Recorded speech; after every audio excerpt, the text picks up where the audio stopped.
Good afternoon, ladies and gentlemen. Good to see so many people here for this controversial subject that we're going to be discussing this afternoon. It's actually quite a short panel. We've got 30 minutes. Having said that, though, it would be brilliant to get your views and opinions and questions.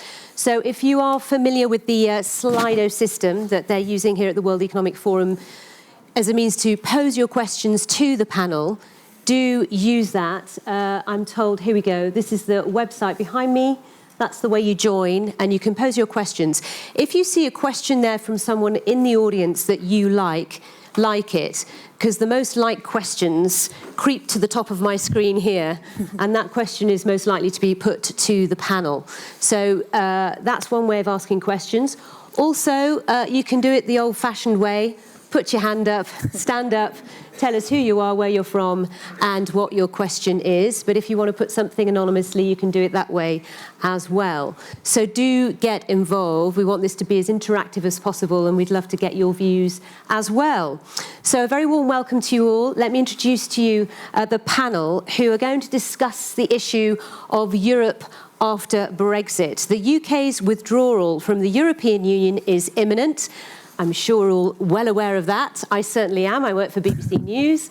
It's something I talk to my viewers about every day. What can be expected after Brexit? ? Very big question. So let me introduce you to my panel. Next to me, we have Guy Standing, who is Research Professor in Development Studies at the University of London. Guy has a bulging CV, if you've read it, on the system. Former Programme Director at the International Labour Organization. He's Honorary Co-President of the Basic Income Earth Network and has also written lots of books as well. So that's Guy. Next to Guy, we have Jules Chappell, who is a young global leader here, which is fantastic to have Jules with us. She's Managing Director of London and Partners. So what that organisation does that Jules runs, it's leading teams who support investors into London and help London-based companies to export and attract major cultural business events to the City of London. So that's Jules's role. And then last but by no means least, on the end there, we have Martin Wolf, who's Associate Editor and Chief Economics Commentator at the Financial Times, a newspaper I read nearly every day. I've read Martin's articles and commentary. He's been with the FT since 1987. Again, Martin has a long and impressive CV, includes awards and honours. He was a senior economist at the World Bank, Director of Studies at the Trade and Policy Research Centre, among many other things. So we have a lot of expertise here on the panel. So before you get involved, we're just going to ask each panellist to give us their take on that question, bearing in mind it's quite a tricky question to answer, isn't it? When we don't know what Brexit looks like, how it will work, or if it actually happens at all. So, Guy, if you would like to begin. Yeah, I would like to begin as an aggrieved British citizen in the sense that a large number of us who live and work in Europe were denied the vote in the referendum on Brexit. There was a 72% turnout of British citizens in Britain who voted, and in effect, 37% voted to leave. It's hardly an overwhelming mandate, but it indicates a sense of the division in Britain.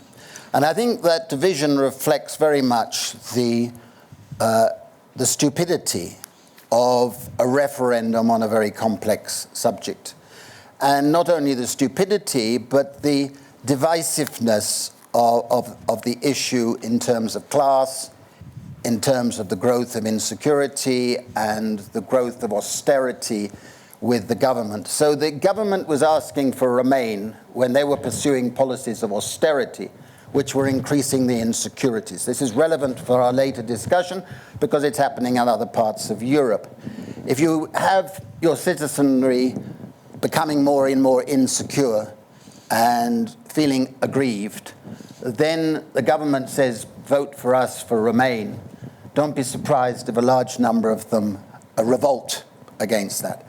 I think we also have a terrible situation because David Cameron, the Prime Minister at the time, has said recently that he doesn't regret calling the referendum, he regrets the outcome.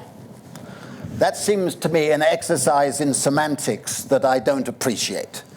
We don't have a tradition in British democracy of a referenda. We're a representative democracy. We believe in Edmund Burke's principle. We elect people to represent us even if we may not agree with them. And I think we're in danger of repeating some of these errors that has taken place in Brexit today. And there's one other issue I'd like to mention at the beginning because it affects every single democracy today, which is that we're seeing a corruption of democracy dominated by plutocratic donors and owners of the media who can manipulate opinion. This is an unprecedented situation, which is incredibly powerful. We know in Britain that the Brexit vote was influenced by Cambridge Analytica, using all sorts of trickery, and very big plutocratic money went into the Brexit campaign. Ironically, many of the leaders of that Brexit campaign are now rushing to leave Britain. The richest man in Britain has promptly gone off to live in Monaco, a tax haven, because he doesn't want to pay British taxes. Big company, Ratcliffe. He's just been knighted, and then he rushes off and he moves to a tax haven, openly saying it. The same with Dyson, the most dramatic entrepreneur who led in the Brexit thing. He's now moving his company to Singapore. Very, very interesting choice of place, a tax haven. He says it's got nothing to do with Brexit, but it's very strange. And one of the titles that's being used to describe the prospect of Brexit in Britain is Singapore on Thames, which is rather appropriate given what he's done. But we have a whole string of people rushing to take out residency in France, like Nigel Lawson and Nigel Farage, making sure that his children have German passports and so on. So we have a very split situation, and I think the bitterness in Britain is going to last for a very long time, whatever happens, whether we have a second vote, which is the route I prefer, or we have the May's deal, which is very controversial, but a lot of the no-deal people are desperate to clamber onto that, or some other compromise. We're going to have a bitterness that stretches for decades, I believe. Jules. So I confess I looked at this slightly differently. So when I was thinking about Europe after Brexit, whilst there's a huge amount I don't know, I was thinking, well, Europe after Brexit, let's imagine that there is less uncertainty. And so for me, seeing this from London, I can see two trends that come with less uncertainty. The first is, I think, a really large resurgence of human relationships that have found uncertainty to be quite a blocker.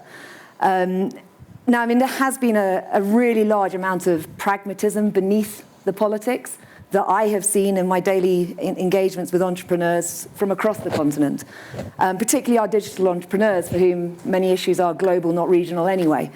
But for each chink of clarity that I think we get, I think we'll see that pragmatic energy grow. And the reason I say that is I think it reflects the many interdependencies that we have. And this is not to underestimate the importance of frameworks that go with it, but the interdependencies that we have in terms of finance, talent, tech, across our European continental ecosystem are really significant. I mean, we are a powerful ecosystem of powerful cities.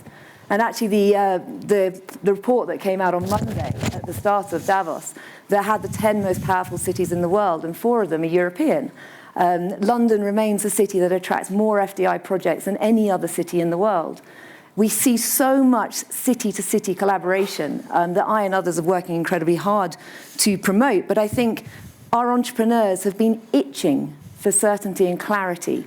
And I've actually been quite struck by the levels of confidence that there will be ways through.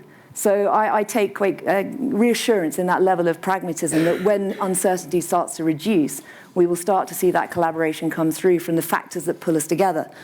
The second thing that I think will be positive from a reduction in uncertainty is to all the energy, effort, brain power that has gone into this issue, particularly on the UK side, but actually across European countries, has been significant at a time when, again, sitting in Davos, you have a time to lift your heads up and think about the fourth industrial revolution, the shared opportunities, but goodness, shared challenges, much of which I think is integral into why these issues are facing us from Brexit in the first place. But there are so many shared values that we have that I think for many people, actually, there was a lot that we took for granted that perhaps we now appreciate a little bit more.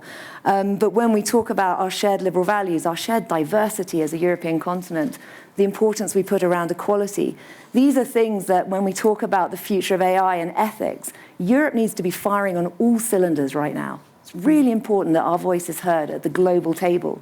And so for me, the reduction of uncertainty, the reduction of finance going into contingency planning, but actually being put into issues where we all really need to be fighting together when we share so much, that for me is something that I look forward to.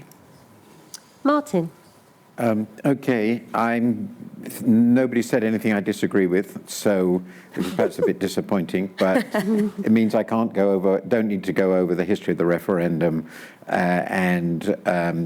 which Guy went through very well, and some of the characters involved, whom he described pretty accurately, well, I thought you were rather restrained, actually. and the London and the cities.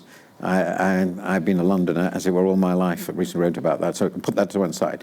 So let's focus on this. The first, I want to divide my discussion into what it means for the UK and what it means for Europe, and I'll try and cover it very, very quickly, so it'll be very terse, and there will be lots of points I can't elaborate. So the first point is the uncertainty will not be removed on March the 29th. Not them.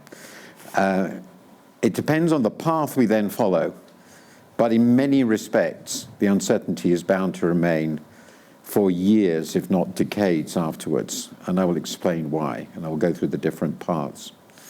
So first of all, we don't know what Parliament will, or whether Parliament will agree on anything, and therefore we don't know what will happen on March the 29th.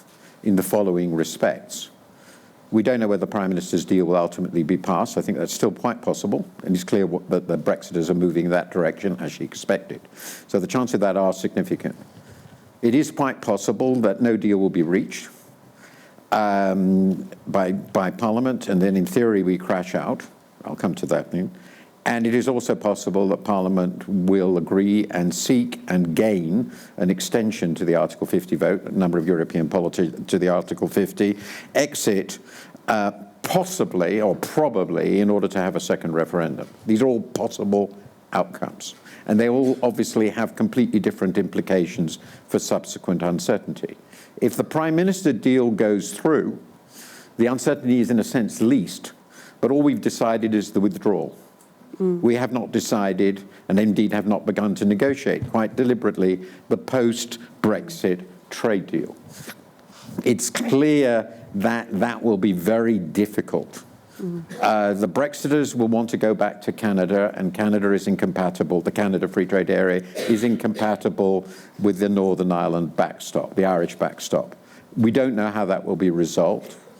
If we have a change of government, which is possible, it is very likely that what the Labour Party would pursue in government will be a very different trade deal from what the Conservative Party would see. So there is total uncertainty, even with the Prime Minister's deal, about the subsequent trade relations of the UK with the EU and the rest of the world. Not trivial. And it could take years to resolve those. I won't go through the timetable is granted, is currently only a couple of years, but it could be extended. If there is no deal, nothing is resolved because no deal is meaningless. There will be a huge number of deals that would have to be agreed after no deal. on almost everything, including how we treat Ireland, how our aviation works, important regulatory areas which are important for UK and Europe. I can't go through all of them. So we would immediately start negotiating a whole lot of new things in a completely different environment, which would be a mess. That is clear. And our future trading policy outside in this no-deal world will be also completely uncertain, because we would have to re-establish WTO membership and a whole lot of other things which will be very, very complicated. And of course, if we have another referendum, nobody knows what will happen in that referendum. It could be any one of the possible outcomes, nor even what will be on the table of this referendum. So the important point to understand, we have consigned ourselves to a multi-year mess, which, in my view, and this is where I part company with my colleague on my right, will create enormous ongoing costs for the UK and its trading partners. And the only description for this process is one of insane psychodrama. So but this important thing is there is no post-Brexit EU, because we're nowhere near the post-Brexit world. The insouciance of the British elite in holding this referendum and having it carried through in those conditions is astounding. So that's us. So what does it mean for Europe? Well, the uncertainty will be costly for Europe, because uncertainty is costly for Europe. In general, I take the view, since the EU is 6 times as big as the UK, its trade relations, its breakdown of its trade relations, this is very rough and ready, in all dimensions will be on average a 1/6 as big but it will be as big across the whole EU as it will be for the UK. Pretty well, not quite, because there are much more alternatives and there are less, so make that. But of course, per head, it'll be much, much smaller. I do think that Britain's exit will change the EU in important ways, and I'd just like to find, apart from the uncertainties and so forth, some positive and some negative. The positive way are twofold. It's made clear that exit is really quite costly. That's quite encouraging. And two, because it's made clear that exit is quite costly, it has pushed the whole EU together. So my favourite joke is that the great nightmare, and I know it should stop now, the great nightmare of Britain throughout history is that it should have a united Europe. And Britain, with Brexit, has united Europe against it. The other point, though, is its economic culture will change somewhat in a less liberal direction. Guy might like that, but that I think will be an important development. And of course, it will be smaller, and it will be seen in some parts of the world that a quite significant country has left, a country which is particularly visible because of its language and history, and they will say, well, if the British really think the EU is dying, maybe there's something in that. So all round, a complete, total, comprehensive disaster from which nobody important will gain, except, in my view, Mr. Putin. Okay. Thank you. There's a lot to think about there and unpack. I'm just conscious of time, and we do want to answer some of your questions. So as you were all talking there, I was thinking about various elements. I want to talk about, and actually one of the guests in the audience has brought this up with a question on Slido. If we're looking ahead to what life is like after Brexit, given the fact that we've got years and years of uncertainty and everything else and all the questions we can't answer, can we talk about what this means for the future of the labour market? So this question, what are the potential consequences in regards to the labour market? If you could keep your answers short, and can you talk about labour market in the UK and then labour market in Europe? Guy. Yeah, I'm going to be very brief. I wrote a book called The Precariat just before the referendum and before the election of Donald Trump. And I said a large part of the precariat of less educated part will be voting for Brexit and will be voting for Trump. And I think we've got to be, as Europeans, looking in the mirror at this issue, because we shouldn't divorce what's happening in Britain from a fact that there's a crisis in Europe as well. The crisis of insecurity, the growth of the precariat. I get invited to every single country in the European Union to talk to precariat groups, and they're all very angry. The Gilets jaunes in France is just a latest symptom of a fundamentally festering inequality, insecurity, stressful set of circumstances. And we've got to be self-critical because the European Union has also failed to address the growth of these phenomena. And I think that part of it is much to do with the labour market, but it's much more to do with what I call rentier capitalism. More and more the returns to economic growth go to the plutocracy and to plutocratic corporations. More subsidies from governments are going to those corporations. More austerity cuts for living standards and benefits are intensifying this insecurity. And if we continue to go down this course, we will move from a situation that today 1 in 4 voters across the European Union is voting for a populist party or populist politician to a point where half will be doing so. And that, of course, will spell political dangers that we don't need to elaborate because we've been there before. We're seeing what Trump represents. And I happen to be an economic advisor to one of the opposition leaders in Britain. And I said, I wish you could come out and say, Keynes' famous remark. Keynes was asked, why have you changed your mind? Why are you being inconsistent on this issue? And he said, sir, when the facts change, I change my mind. What do you do, sir? And I think we've got in Trump a fundamental shift in the geopolitical situation where Europe has to address its own problems and challenges and forge a new identity in the context of an emerging China and a fundamentally different United States with its America first and all the other stuff that goes with it. So I think it is something to do with the labor market, but it's much more to do with the breakdown of our income distribution system, where disproportionately large amounts of wealth and income are going to a tiny plutocracy and an elite. And those people are represented here in Davos. And the precariat, the group that I'm writing about and talking to, are not represented here in Davos. So I think that we do have a fundamental challenge, and it's not just to do with the labour market. Jules, your thoughts on what this Brexit process, whatever it looks like, means for the labour market in the UK and in Europe?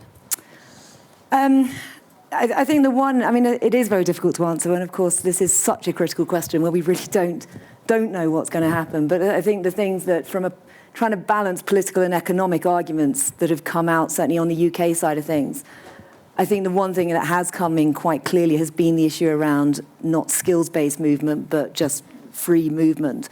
So I do think it is quite likely that the UK will adopt a skills-based system. That's what all the kind of white paper and advisory has been talking about. But again, I think that Europe as a continent, it will be far more hit by automation, by the need for reskilling, the digital economy, the changes in the way that we work and travel anyway, that I think that this is something that the agenda is moving on so quickly that it's something that we need to pool our brain power. So I know that's slightly avoiding the question, but I think it's very hard to predict, and it's not just about the arguments that we're having at the moment. I think there are arguments we haven't even thought of, but that the digital economy will dictate. Martin, something that Guy mentioned earlier was that, James Dyson's moving to Singapore. James Dyson's argument for going there is to find the right skills for his company and what he does. He says it's not about Brexit, not about tax. But there is this discussion about skills, where they are and how the system's working, education and everything else, that Europe is lagging behind the likes of Asia, the US. I can't obviously comment on Mr. Dyson's business affairs, and I wouldn't dream of doing so. But I think the points have already brought up. The most obvious change that one can expect if we leave, and if we have a government anything like the present one, both of which I think are open to question, is that immigration policy will change. The instinct of this government will be to try and reduce numbers very substantially. It will fail. I think that's about as predictable as anything. I can go with the reasons why, but it will certainly make life difficult. And again, it's perfectly clear that it will try to pursue a policy which is trying to deal with that very problem, which is orientated towards taking in skilled labour as they define it, which at the moment they seem to be defining by how much they're going to be paid. I understand the last one was 30,000 a year. Somebody can correct me. So if you're going to earn more than £30,000 a year, you can come and if not, you can't. That removes an awful lot of people who are very important to us, like pretty well all our nurses and pretty pretty important. So that you can see the screams already, hear the screams already. So that will be our effect. Now, what will it mean? That will, of course, be a mess, because all our immigration systems are a mess, and changing them will make... that is certain. They will be under the Home Office, which is by a long way our worst department. Now, I think that's a non-controversial statement in Britain. The worst. Well, but then on the European side, obviously, export of labour, there's been a very significant emigration to the UK. A lot of talented, wonderful people have come. I think the costs to Europe will be real, though not massive, because most of the people who would like to come have come. I mean, say the huge Polish immigration has happened, and clearly there will be lots of people leaving for very good reasons in this situation. But I do think finally there are a lot of firms, and I've been in contact with very different groups from guys, for which the flexibility of moving labour around, and I'm talking skilled, medium-skilled people around Europe, is a very important part of their business operation.